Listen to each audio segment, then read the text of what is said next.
কখনো কখনো মনে এই ভাবনা আসতেই পারে যে ঈশ্বর আজ পর্যন্ত এত রূপে অবতীর্ণ হয়েছেন, এতবার এই পৃথিবীতে এসেছেন, তারপরেও এই সংসারে কোথাও না কোথাও এই পাপ বসবাস করে।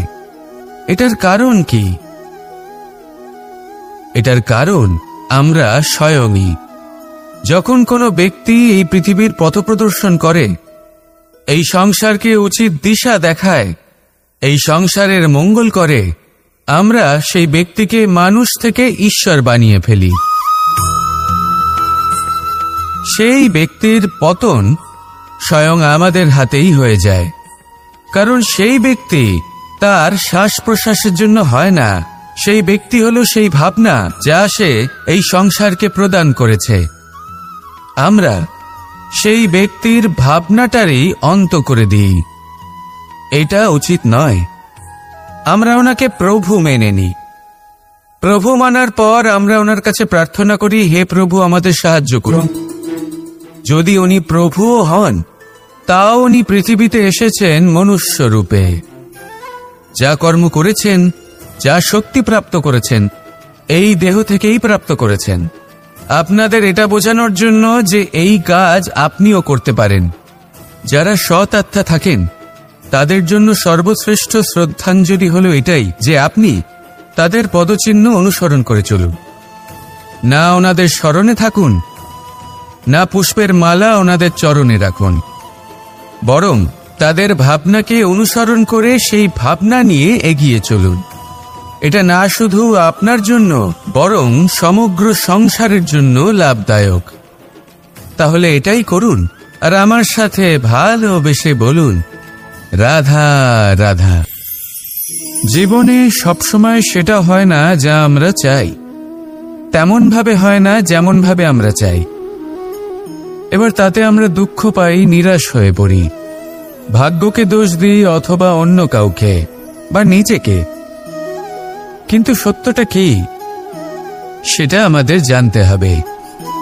এই সংসার নির্মিত হয়েছে পাহাড় দ্বারা এবং পাথর দ্বারা, তাই প্রত্যেক স্থানে ছোট ছোট ছোট ছোট নুড়ি পাথর তো অবশ্যই থাকবে।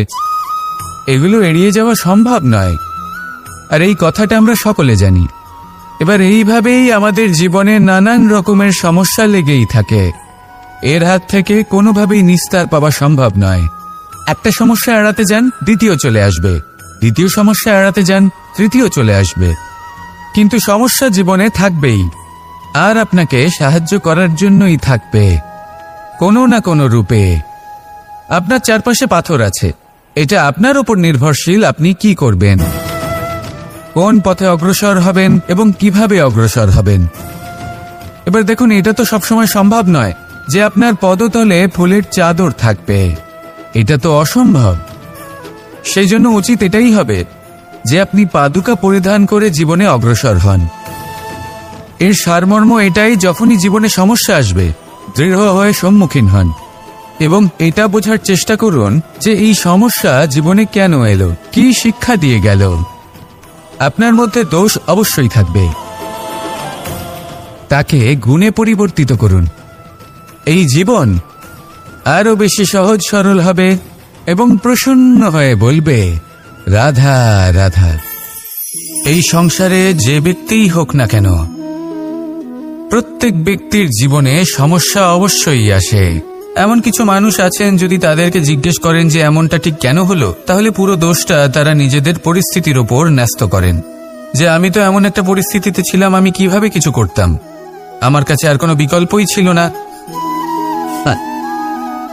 চলুন কথা বলা যাক মহাভারত নিয়ে। ভীষ্ম পিতামহ, ওনাকে জিজ্ঞেস করা হলো, আপনি এরকম প্রতিজ্ঞা কেন করলেন? উনি বললেন যে আমি পরিস্থিতির অধীন হয়ে পড়েছিলাম, সেই জন্য। এই প্রশ্নটাই যখন অর্জুনকে করা হলো, তখন অন্য একটি দিক প্রস্ফুটিত হলো।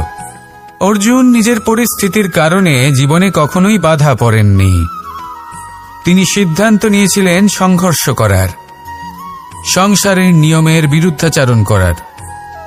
এই সংসারে আপনি যা কিছুই হয়ে উঠতে পারেন, তার সমগ্র শ্রেয় শুধুমাত্র আপনার পরিস্থিতির ওপর চাপিয়ে দেওয়া যায় না। সেটা নির্বাচনের উপর নির্ভরশীল, যে সেই পরিস্থিতিতে আপনি কি নির্বাচন করেছেন। যদি সেই মুহূর্তে ভীষ্ম পিতামহ স্থিরতার সিদ্ধান্ত নিতেন, বিশ্লেষণ করার সিদ্ধান্ত নিতেন যে কি উচিত কি অনুচিত, কারা ধর্মের পক্ষে কারা ধর্মের বিপক্ষে, যদি শুধুমাত্র অস্ত্র হাতে ধৃতরাষ্ট্র এবং দুর্যোধনের বিরোধিতা করতেন, যদি শুধু এটুকু করতেন, তাহলে মহাভারতের মতো মহাযুদ্ধ কখনোই হতো না।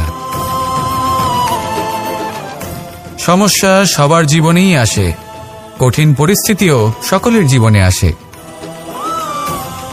সেই ব্যক্তি এগিয়ে যেতে পারেন যিনি শ্রেষ্ঠ নির্বাচন করার ক্ষমতা রাখেন। তাহলে সেটাই করুন, আর আমার সাথে ভালোবেসে বলুন, রাধা রাধা। এই সংসারের প্রত্যেক বস্তুর, প্রত্যেক পরিস্থিতির, প্রত্যেক আবেগের দুটি দিক আছে।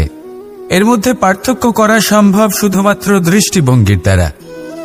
যদি কোনো ব্যক্তি পর্বত শিখরে দাঁড়িয়ে থাকেন, তাহলে উনি এটাই দেখতে পাবেন যে এই জলের ধারা সমুদ্রের দিকে বয়ে চলেছে। আরেক ব্যক্তি যিনি সমুদ্রের কাছে দাঁড়িয়ে আছেন, তার এটাই মনে হবে যে এই জলের ধারা সমুদ্রের দিকে আসছে। এখানে বিষয়টা হলো দৃষ্টিভঙ্গির, আর এটাই সময়ের সাথেও হয়ে থাকে। অনেক সময় মানুষ চিন্তিত হয়ে পড়েন, ত্রস্ত হয়ে পড়েন যে তার কাছে হয়তো খুব কম সময় আছে, তাতে তিনি অনেক কিছুই করতে পারবেন না, আর একটু সময় থাকলে খুব ভালো হতো। তিনি এইভাবেও ভাবতে পারেন যে অল্প হলেও সময় বাকি তো রয়েছে, অর্থাৎ যা অবশিষ্ট আছে তাকে সংরক্ষণও করা সম্ভব, তাতে জীবন যাপনও করা সম্ভব। আর এটা নির্ভর করছে আপনার ওপর। তাই দৃষ্টিভঙ্গি ইতিবাচক রাখুন, আর আমার সাথে ভালোবেসে বলুন, রাধা রাধা। এই সংসারে আমি একজন কুশল সারথি হিসেবে প্রসিদ্ধ, কিন্তু এমনটা ঠিক কেন? কারণ আমি প্রত্যেকটা মুহূর্তে রথের নিয়ন্ত্রণ নিজের হাতে পূর্ণরূপে রাখি। যেই না রথ পথভ্রষ্ট হয়ে পড়ে, সেই মুহূর্তে তাকে সঠিক পথে নিয়ে আসি। শুধু সেই জন্য সবাই আমাকে কুশল সারথি বলেন। এবার আপনাকেও আপনার জীবনে কুশল সারথি হয়ে উঠতে হবে, অর্থাৎ আপনাকে রথ চালাতে হবে না, শুধু আবেগের উপর নিয়ন্ত্রণ রাখতে হবে। কখনো কখনো জীবনে এমন কাজ আসে যেখানে মন রসবোধ খুঁজে পায় না, তখন মন বারংবার সেই পথ থেকে সরে যায়, সেই পথ থেকে বিচলিত হয়ে মন অন্যদিকে চলে যায়।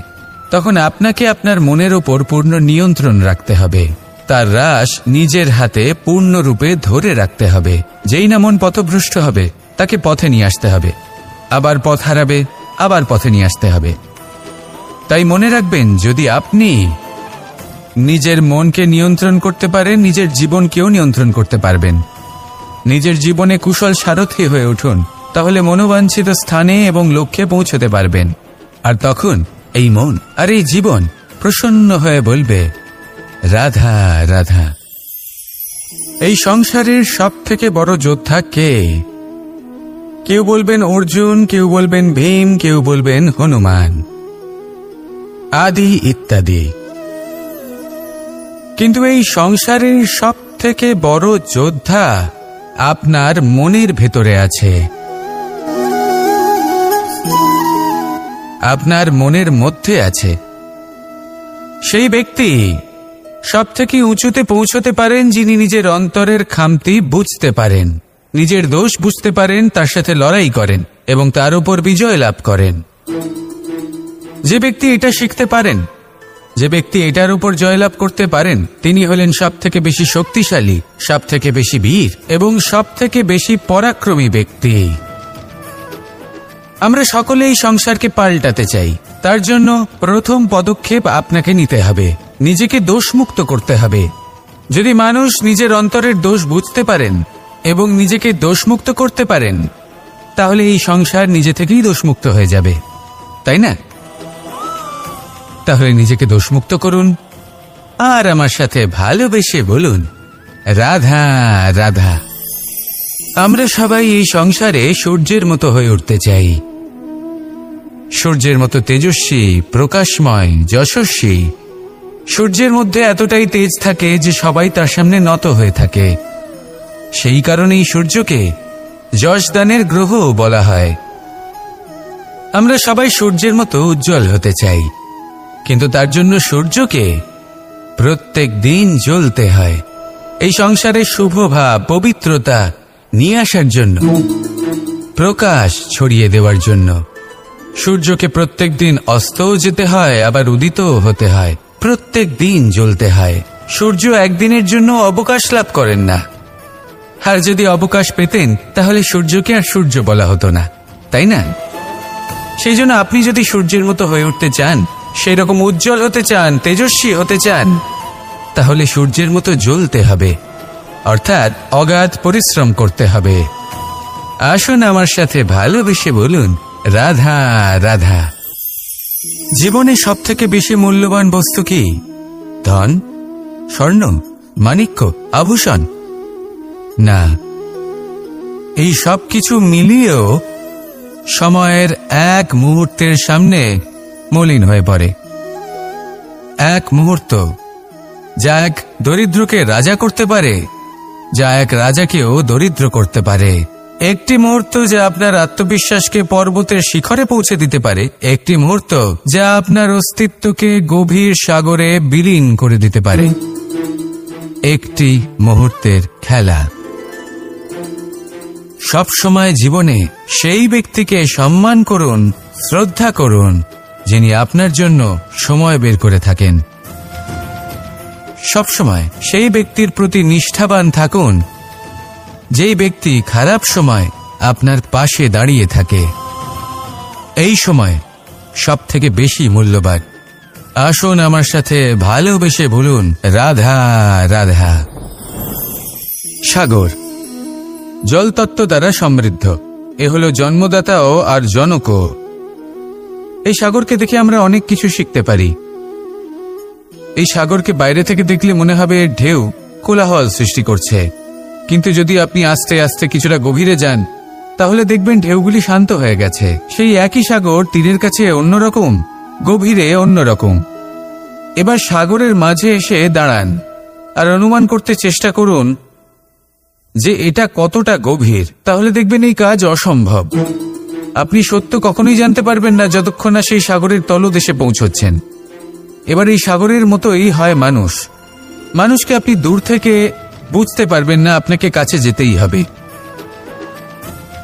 একই দিনে আপনি পূর্ণরূপে কোনো মানুষকে জানতে পারবেন না, তার সাথে সময় কাটাতে হবে। প্রত্যেক মানুষ হলো আলাদা, ঠিক সাগরের মতো, যার নিজের আকার আছে, নিজস্বতা রয়েছে, গভীরতাও আছে। সেটা বোঝার সময় দিন, নয়তো কখনো কোনো মানুষকে বুঝতেই পারবেন না। আসুন আমার সাথে ভালোবেসে বলুন, রাধা রাধা। নেকড়ে। নেকড়ের বিষয়ে আমরা সকলে জানি। ওরা খুবই নিষ্ঠাবান এবং অত্যন্ত সতর্ক থাকেন।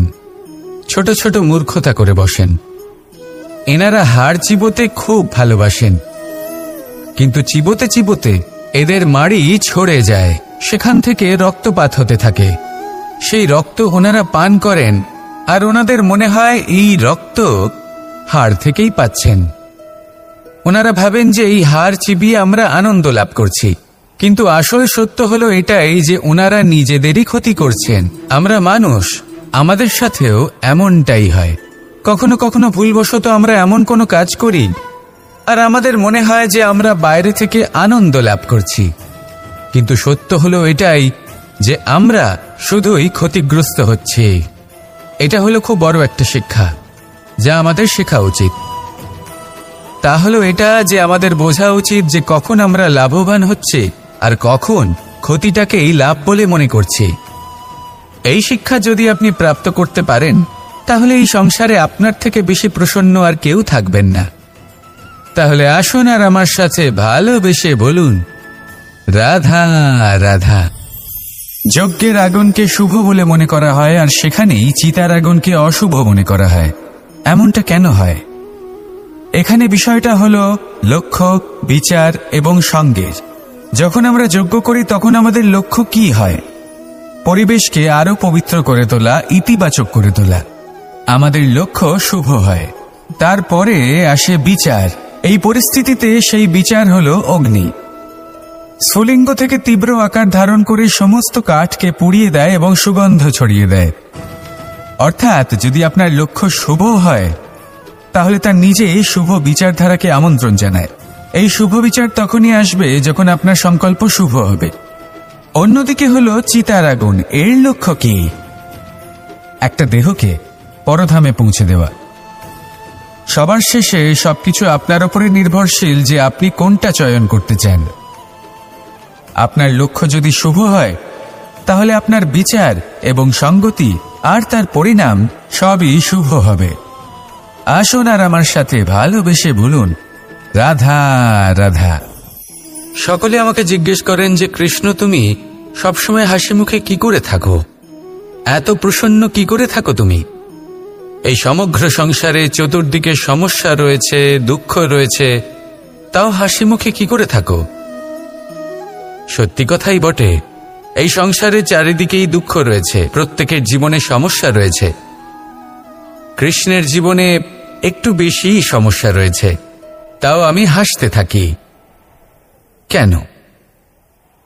কারণ হলো প্রেম। আমার সমস্ত মনোযোগ কেন্দ্রীভূত থাকে সেই প্রেমের প্রতি যা আমি পেয়ে থাকি।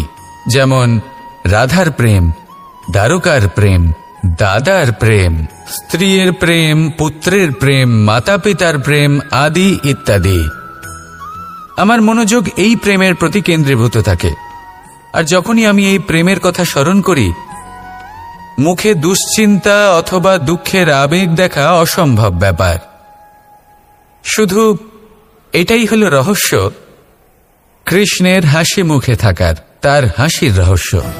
আপনিও জীবনে এটাই করুন। আপনি জীবনে যে ভালোবাসা পেয়েছেন তার প্রতি মনোনিবেশ করুন। ধন্যবাদ জানান সেই প্রেমকে, ধন্যবাদ জানান সেই সকল ছোট ছোট বস্তুকে যা আপনি জীবনে পেয়েছেন। আমি নিশ্চিত রূপে বলতে পারি যে আপনার সমস্ত জীবন বদলে যাবে। সংকল্প করুন যে আপনি এই জীবনে শুধু প্রেম বিতরণ করবেন। এই মন জীবনের প্রত্যেক মুহূর্তে প্রসন্ন থাকবে আর আনন্দ সহকারে বলবে, রাধা রাধা। অশ্বত্থামার মৃত্যু হল। কেউ জানে না সে মানুষ নাকি হাতি। এই বাক্য কে বলেছিলেন? সাক্ষাৎ ধর্মরাজ যুধিষ্ঠির। সেই যুধিষ্ঠির যিনি নিজের জীবনে কখনো মিথ্যে বলেননি, কিন্তু উনি এমন কিছু নির্বাচন করেছিলেন যার জন্য চিরকাল শুধুই মহারাজ যুধিষ্ঠির হয়ে থেকে গেলেন। কখনো অভিমন্যুর সমান হতে পারলেন না। যখন দ্রুত ক্রীড়ার আমন্ত্রণ এসেছিল তখন মহারাজ যুধিষ্ঠির সেটা অস্বীকার করতেই পারতেন, কিন্তু করলেন না। অহংকারের জন্য সেই আমন্ত্রণ গ্রহণ করলেন উনি, এবং অহংকারের জন্য করা এই নির্বাচন ওনাকে সাধারণ করে রেখে দিল। নিজের গুরু দ্রোণাচার্যকে পরাজিত করার জন্য একটি মিথ্যে কথা বলেছিলেন। অশ্বত্থামা মারা পড়েছে, আর তারপর গ্লানিমাখা কণ্ঠে ধীরস্বরে বলেছিলেন, জানি না সে মানুষ না হাতি, কিন্তু অর্ধসত্য হোক বা সত্য লুকোনো হোক, তা হল মিথ্যের সমান, এবং প্রত্যেকটি কর্মের ফল মানুষ অবশ্যই ভোগ করে। এই নির্বাচনের কারণে যুধিষ্ঠিরকেও নরকবাস করতে হয়েছিল। তাই নিজের কর্ম শ্রেষ্ঠ করে তুলুন, কারণ এটাই সুনিশ্চিত করবে যে আপনি এই সংসার থেকে বিদায় নেওয়ার পরেও জীবিত থাকবেন নাকি নয়। আসুন আমার সাথে ভালোবেসে বলুন, রাধা রাধা। কেমন আছেন আপনারা? জিজ্ঞেস করলাম এই কারণে, কারণ আজকের দিনে দাঁড়িয়ে আশেপাশে যাকেই দেখছি সে দুঃখী আর ব্যাকুল। সে ভাবে সংসারে সব থেকে বেশি দুঃখ শুধু তার জীবনেই আছে, সব থেকে বেশি সমস্যা তার জীবনেই আছে। সংসারে এমন কেউ নেই যার জীবনে কোনো সমস্যা নেই, আর সংসারে এমন কোনো সমস্যা নেই যেটার সমাধান মানুষের কাছে নেই। কিন্তু সেই সমাধান খোঁজার জন্য নিজের বন্ধ দ্বারগুলিকে খুলে এগিয়ে যেতে হবে, সাহস করে এগিয়ে যেতে হবে। কিন্তু কিছু মানুষ কি করেন? নিজের মাথায় হাত দিয়ে কোনো এক কোণায় বসে নিরাশ হয়ে নিজের ভাগ্যকে তিরস্কার করেন। না, এটা কখনোই করবেন না।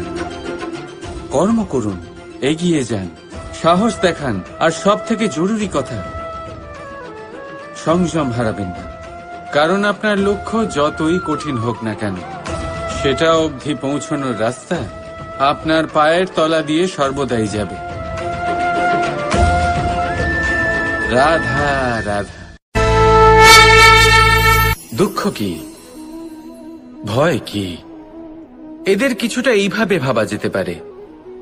জীবনে যখনই আপনি কিছু একটা লাভ করবেন, তখন সেটা হারানোর ভয় তার সাথেই চলে আসে। যেমন আপনি যদি ধন অর্জন করেন, ধন হারানোর ভয় তার সাথেই চলে আসে। সম্পত্তি অর্জন করলে সেটা লুট হবার ভয় তার সাথেই চলে আসে। আর এটা জীবনের সাথেও হয়। যেই মুহূর্তে আপনি জন্ম নেন, মৃত্যুর ভয় তার সাথেই চলে আসে। জন্ম না নিলে মৃত্যু কিভাবে হবে? মৃত্যুর ভয় কোথা থেকে আসবে? এবার এই ভয় কি সেটা আপনাকে বুঝিয়ে বলি।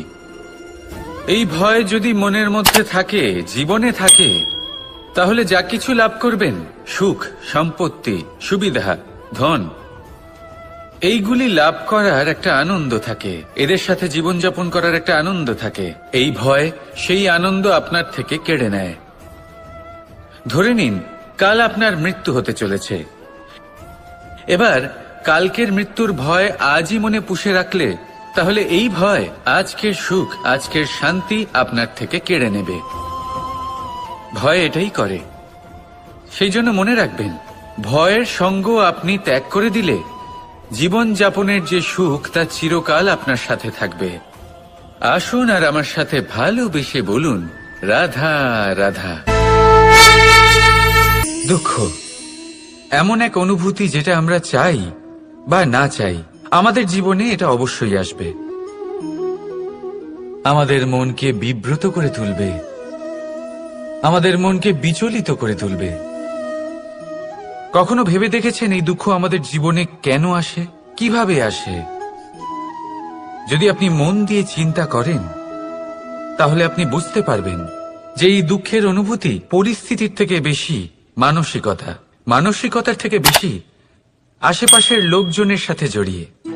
কারণ আশেপাশের লোকজনেরাই আপনার জন্য পরিস্থিতি তৈরি করেন, যা ভালোও হতে পারে আবার খারাপও। আপনার আশেপাশের লোকজনেরাই আপনার মানসিকতাকে প্রভাবিত করে, হয় তাকে ভালো করে অথবা খারাপ করে।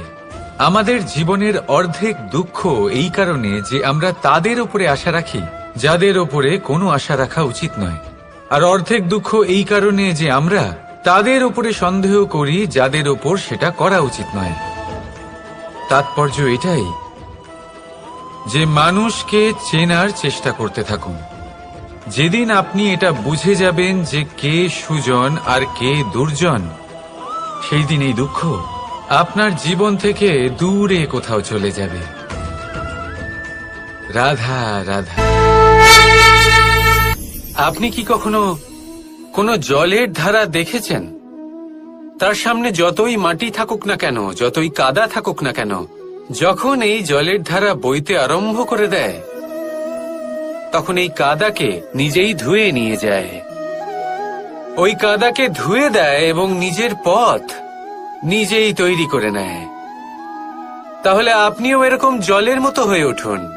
যদি হয়ে উঠতে পারেন, তাহলে নিজের মনের, নিজের ভাবনার, নিজের জীবনের যত অনাবশ্যক তত্ত্ব আছে, অনুপযোগী অংশ রয়েছে, অর্থাৎ অপরিষ্কার অংশ রয়েছে, তা নিজে থেকেই নির্মল হয়ে উঠবে। আর যেরকম জলের ধারা কখনো থেমে থাকে না, সব সময় বয়ে চলে, সেইভাবে আপনিও কখনোই থামবেন না। সবসময় বয়ে চলুন, এগোতে থাকুন। পথে যদি অনেক বিপদ আসে, সমস্যা আসে, থামবেন না, তার উপর নিরন্তর প্রহার করুন, নিরন্তর প্রয়াস করুন আর অগ্রসর হন। আপনি ভেবে দেখুন, এই জলের ধারা কখনো থেমে থাকে না, সবসময় বয়ে চলে, বিপদের সম্মুখীন হয়ে তাকে সাথে বয়ে নিয়ে চলে। সেই জন্য জলের ধারা, প্রবাহমান এই ধারা, এর থেকে কখনো দুর্গন্ধ আসে না, এতে কখনো ময়লা জমতে পারে না, বরং পালিত হয় সুন্দর প্রাণবন্ত জীবজন্তু, যেমন সুন্দর ছোট মাছ। তাই আপনিও এটাই করুন, কখনো থামবেন না, শুধু চলতে থাকুন, জলের ধারার মতো বইতে থাকুন। আপনি আপনার লক্ষ্য অবশ্যই খুঁজে পাবেন, আর তার সাথে নিজের অন্তরের যে মালিন্য রয়েছে তা আপনি নিজেই নিজের থেকে দূরে করে দেবেন। তাহলে আসুন আর আমার সাথে ভালোবেসে বলুন, রাধা রাধা। এই সংসারে আমাদের জীবনের সবথেকে বড় দোষ কি আপনি জানেন? কেউ বলবেন লোভ, কেউ বলবেন লালসা, কেউ বলবেন অসত্য। দেখুন, দুঃখের মূল কারণ হল পরিশ্রম না করা। কিছু মানুষ ভাবেন যে আমি জীবনে কোনো পরিশ্রম করব না, অথচ আমি সবকিছু প্রাপ্ত করতে চাই। আর এমন এক কারণের জন্যই দূতের মতো খেলা আমাদের জীবনে প্রবেশ করার সুযোগ পায়। দূত, এই দূত আসলে কি? দূত অর্থাৎ কোনো পরিশ্রম ছাড়াই অন্য কেউ পরিশ্রম করে যা অর্জন করেছেন, যে সুখ সুবিধা অর্জন করেছেন, তা নিজের জন্য শুধুমাত্র একটা খেলার মাধ্যমে নিজের করে নেওয়ার ইচ্ছে। আর এই ইচ্ছে অত্যন্ত বিনাশকারী হতে পারে। এই ইচ্ছে যদি আপনার বিবেক, আপনার মন, আপনার চেতনা, আপনার ভাবনা প্রবাহিত করে ফেলে, তারপরে আপনি চেষ্টা করতে শুরু করে দেবেন, আর সেইখান থেকেই আপনার পতন শুরু হবে। এই চেষ্টা করবেন যে অন্য কারোর জীবনের সমস্ত ধন, তার সমস্ত জীবন সম্পূর্ণভাবে নিজের করে নেওয়ার। কারণ প্রথমে আশা জাগ্রত হয়, আর এই আশা হতাশায় পরিণত হতে সময় লাগে না। এই হতাশা কুণ্ঠায় পরিণত হতে সময় লাগে না, কুণ্ঠা লোভে পরিণত হতে সময় লাগে না, আর এই লোভ প্রতিশোধ স্পৃহাতে পরিণত হতে সময় লাগে না। আর যখন এই সব কিছু হয়, আপনি দুষ্ট হয়ে যান। আর সবাই জানেন যে প্রত্যেক দুষ্ট ব্যক্তির পতন হলো অবশ্যম্ভাবী। তাই নিজেকে দূতের থেকে দূরে রাখুন আর পরিশ্রমকে নিজের কাছে টেনে নিন। জীবনে আপনার যা যা স্বপ্ন রয়েছে, যা আপনি করতে চান, শুধুই পরিশ্রম দ্বারা অর্জন করুন। তাহলে তাই করুন আর আমার সাথে ভালোবেসে বলুন, রাধা রাধা। জীবনে সবসময় সেটা হয় না যা আমরা চাই, তেমন ভাবে হয় না যেমন ভাবে আমরা চাই। এবার তাতে আমরা দুঃখ পাই, নিরাশ হয়ে পড়ি, ভাগ্যকে দোষ দিই অথবা অন্য কাউকে বা নিজেকে। কিন্তু সত্যটা কি, সেটা আমাদের জানতে হবে। এই সংসার নির্মিত হয়েছে পাহাড় দ্বারা এবং পাথর দ্বারা। তাই প্রত্যেক স্থানে ছোট ছোট ছোট ছোট নুড়ি পাথর তো অবশ্যই থাকবে। এগুলো এড়িয়ে যাওয়া সম্ভব নয়, আর এই কথাটা আমরা সকলে জানি। এবার এইভাবেই আমাদের জীবনে নানান রকমের সমস্যা লেগেই থাকে। এর হাত থেকে কোনোভাবেই নিস্তার পাওয়া সম্ভব নয়। একটা সমস্যা এড়াতে যান, দ্বিতীয় চলে আসবে, দ্বিতীয় সমস্যা এড়াতে যান, তৃতীয় চলে আসবে। কিন্তু সমস্যা জীবনে থাকবেই, আর আপনাকে সাহায্য করার জন্যই থাকবে কোনো না কোনো রূপে। আপনার চারপাশে পাথর আছে, এটা আপনার উপর নির্ভরশীল আপনি কি করবেন, কোন পথে অগ্রসর হবেন এবং কিভাবে অগ্রসর হবেন। এবার দেখুন, এটা তো সবসময় সম্ভব নয় যে আপনার পদতলে ফুলের চাদর থাকবে, এটা তো অসম্ভব। সেই জন্য উচিত এটাই হবে যে আপনি পাদুকা পরিধান করে জীবনে অগ্রসর হন। এর সারমর্ম এটাই, যখনই জীবনে সমস্যা আসবে দৃঢ় হয়ে সম্মুখীন হন এবং এটা বোঝার চেষ্টা করুন যে এই সমস্যা জীবনে কেন এলো, কি শিক্ষা দিয়ে গেল। আপনার মধ্যে দোষ অবশ্যই থাকবে, তাকে গুণে পরিবর্তিত করুন। এই জীবন আরো বেশি সহজ সরল হবে এবং প্রসন্ন হয়ে বলবে, রাধা রাধা। বিন্দু বিন্দু জলেই সাগর নির্মাণ হয়। এবার এই কথা আমরা সকলে জানি। আপনি কি এই কথাটা জানেন যে ছোট ছোট সুখের দ্বারাই বড় সুখ লাভ করা যায়?